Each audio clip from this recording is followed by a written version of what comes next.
It was February 28, 1949, in a tiny workshop tucked away in Crawley, West Sussex. Detective Sergeant Patrick Heasland shoved open the door of the little brick building and immediately got hit with this awful stench of chemicals and something rotten. The sight inside froze him in his tracks. Gas masks were dangling from the wall like creepy decorations. Huge oil drums lurked in the corner, their sides all pitted and eaten away by something seriously nasty. There were rubber gloves, a heavy apron, thigh-high boots, and in the corner sat glass jars full of acid. Out in the yard there were even more drums, some so rusted and corroded they were practically falling apart, and scattered across a pile of rubble was something that had no business being there. The detective crouched down, 28 pounds of human body fat, little bone fragments, and right there glinting in the dirt, a full set of false teeth. He had no idea yet, but he was standing inside a real-life factory of death, a place where a guy with a warm smile and perfect manners had spent the last 6 years quietly making people vanish, not just killing them, but erasing every trace, turning actual human beings into sludge he could tip straight down the drain. His name was John George Haigh, and by the time the police finally caught on, he'd already murdered at least 6 people, probably 9. He never used a knife or strangled anyone in a fit of rage. He just shot them. Then he'd lower the bodies into drums of acid and watch them melt away. But the truly chilling part isn't even the method, it's why he did it. He didn't kill because he hated them. He killed because he wanted their money. And he genuinely believed he'd found the perfect crime. He was wrong. Want to dive into dark mysteries and shocking crime stories? Magnifying glass tilted left. Subscribe to Nightfall Crime Stories now, and don't forget to hit the bell icon. John George Haigh was born on July 24, 1909, in Stamford, Lincolnshire, England. On the surface, his childhood looked normal, maybe even a bit posh. His dad, John Robert Haigh, was an engineer. His mum, Emily, stayed home and poured everything into their only kid. They'd married late and little John was their whole world. But the Haigh house was anything but normal. The family were Plymouth Brethren, one of those super strict religious sects that saw the outside world as nothing but sin. Church wasn't just Sundays, their whole life spun around the faith. They even built a massive fence around their house in Outgang, Yorkshire, just to keep everyone else out. Young John wasn't allowed to play with other kids, friends, not a chance. It was all God, rules, and fear. Later in life, Haigh claimed he had horrific nightmares as a boy, dreams soaked in blood and religious horror. Maybe he was telling the truth. Maybe it was just another con to make people feel sorry for him. Nobody knows. But growing up locked away like that had to twist something inside him. Even with all the weirdness at home, John was sharp, really sharp. He won a scholarship to Queen Elizabeth Grammar School in Wakefield, sang in the choir at Wakefield Cathedral. The other boys remembered him as clever but cold, always on his own, learned to play the piano like a dream, and adored classical music. He'd go to concerts and came across as cultured, polished. But underneath that shiny surface something was already broken. After school he tried regular jobs, apprentice at a motor engineering firm, then insurance, then advertising. Nothing stuck. At 21 he got sacked because someone thought he was nicking from the till. That didn't stop him. He moved on to forging car logbooks.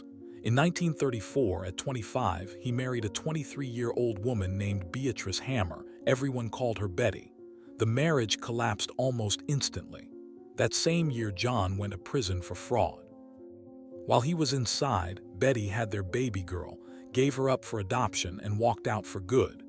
His parents were so ashamed they cut him off completely. From that moment, John Haigh was totally alone. When he got out in 1936, he headed to London and became a chauffeur for a rich guy named William McSwan, who owned amusement arcades all over the city. John also repaired the machines, slot machines, arcade games, that sort of thing. It was steady money, but it wasn't enough. John started running another scam, pretending to be a solicitor called William Cotto Adamson, setting up fake offices in London, Guildford, and Hastings, selling imaginary shares in dead people's estates. He nearly pulled it off, But then someone spotted the tiniest slip-up. On his fake letterhead, he'd spelled Guildford wrong. He wrote Guilford. That one missing D brought the police right to his door. In 1939, he got 4 years for fraud. Prison changed him, and not for the better. Sitting in his cell, he kept replaying his mistakes. He'd left witnesses alive, people who could point the finger and put him away again. If he wanted to keep conning people, he needed a way to make sure no one could ever talk. That's when he read about a French killer named Georges Alexander Sarajani who dissolved bodies in acid. The idea lit something up inside him. No body, no evidence. No evidence, no conviction. At least that's what he told himself. He started experimenting, getting hold of sulfuric acid and dropping field mice in it, timing how fast they vanished. 30 minutes. That was all. He was ready. In 1943, he walked free and got a boring accountant job at an engineering firm. Soon after, he bumped into William McSwan again, the same guy he used to drive around. They met by chance in a Kensington pub.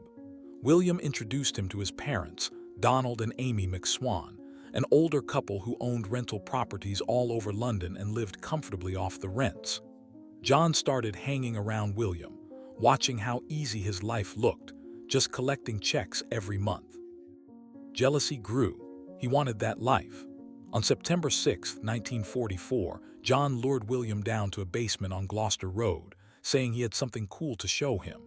Once they were alone, he smashed William over the head with a lead pipe, dragged the body to a 40-gallon drum, stuffed him in, and poured in the acid. 2 days later, William MC/by was liquid. John tipped him down a manhole and told the parents their son had gone into hiding in Scotland to dodge the war draft. They believed him. He seemed like such a nice, trustworthy young man. John moved into William's house and started collecting the rents himself. He lived off their money for months, but as the war wound down, Donald and Amy started asking questions. On July 2, 1945, John said William was back and wanted to surprise them at the Gloucester Road place. They turned up excited. He killed them the same way: acid, drain, forged signatures, sold the properties, pocketed roughly £8,000, about £440,000 today, and checked into the posh Onslow Court Hotel in Kensington, playing the respectable gentleman. But John was a gambler, and by 1947, every penny was gone. He needed fresh victims. He found Dr. Archibald Henderson and his wife Rose. They were selling a house. John pretended he wanted to buy it. He visited their flat. Rose asked him to play piano at their housewarming, and while he was there, he stole Archibald's revolver. He was already planning. By now, he'd moved his whole operation out of London. He rented a little workshop on Leopold Road in Crawley, West Sussex, and shifted all his acid and drums down there. The new place didn't have a handy floor drain, but that didn't slow him down. On February 12, 1948, he invited Archibald to the workshop to see some invention. When they got there, John shot him in the head with the stolen gun. Then he phoned Rose and said her husband had taken ill at the workshop and needed her urgently. She rushed over. He shot her too. Both went into drums of acid.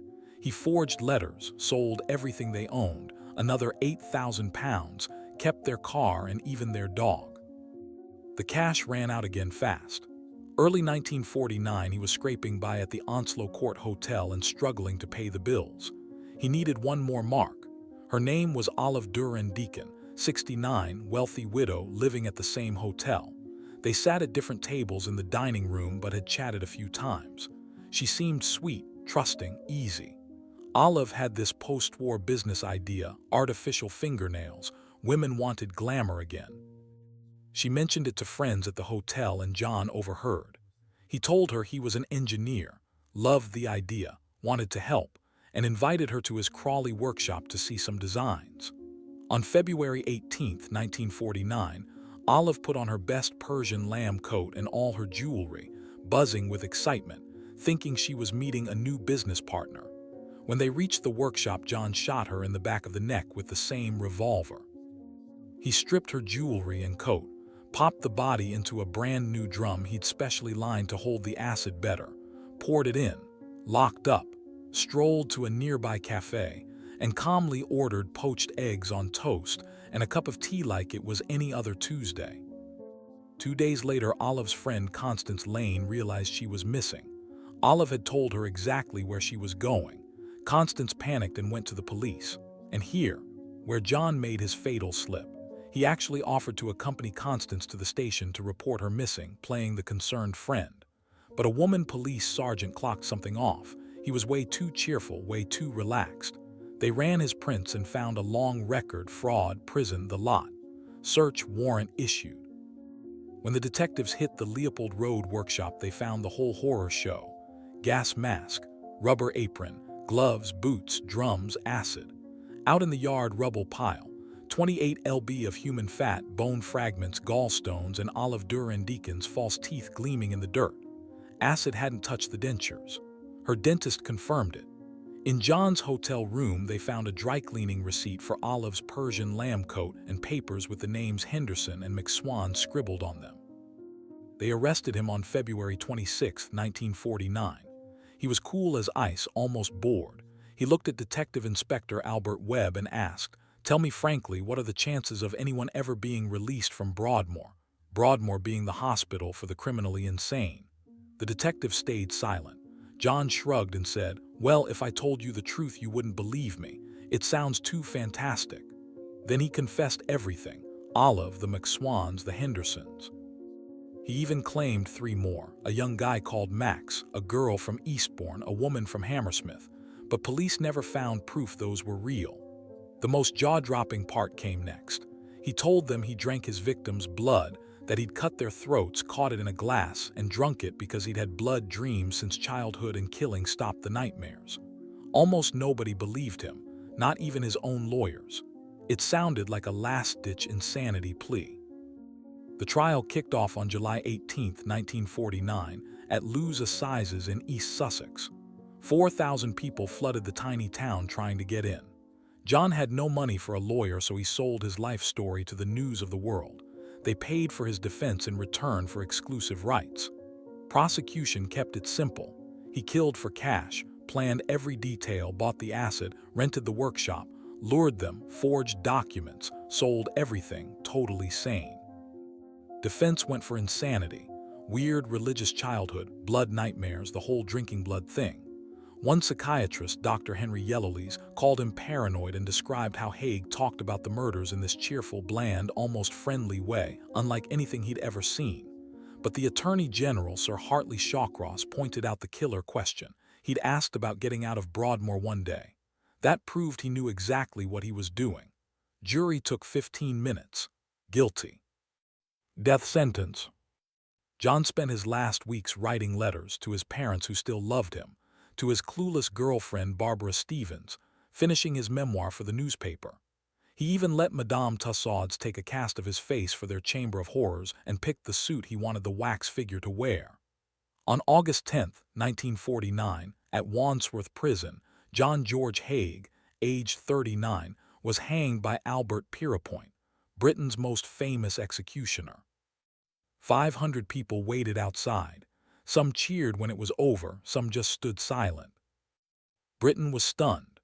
Papers dubbed him the acid bath murderer and the vampire of London. The Daily Mirror got fined £10,000 and its editor jailed 3 months for calling him a monster before the trial ended. People couldn't understand how he got away with it for 6 years. 6 confirmed victims, maybe 9. Part of it was how good he was at lying, polite, well-spoken, smartly dressed. People just trusted him. And his victims were usually lonely. No big families to kick up a fuss right away. But his biggest mistake was believing in corpus delicti, thinking you needed a body to prove murder. He was wrong. The law never actually required that, and his acid wasn't perfect anyway. Teeth, bones, gallstones remained. Today you can still see the evidence at Scotland Yard's Crime Museum. The mask, the apron, the gloves, the gallstones, Olive's dentures, all sitting there as a quiet reminder of one of the coldest killers Britain ever knew. So what do we make of John Haigh? He didn't snap in rage, didn't hate his victims, didn't want revenge. He just wanted money and saw people as things to use up and throw away. Some believe the blood-drinking story, some think it was pure theater to dodge the rope. We'll never know. What we do know is he shattered lives, not just the people he dissolved, but everyone who loved them, people left wondering for years, never getting a proper goodbye. And the case showed how vital forensic science is. Without Dr. Keith Simpson picking through that rubble and finding what the acid couldn't eat, Haigh might have walked. That's the scariest bit. If he'd crushed the dentures, burned that dry-cleaning receipt, acted a little less cocky when Olive vanished, he could have kept going. But he didn't.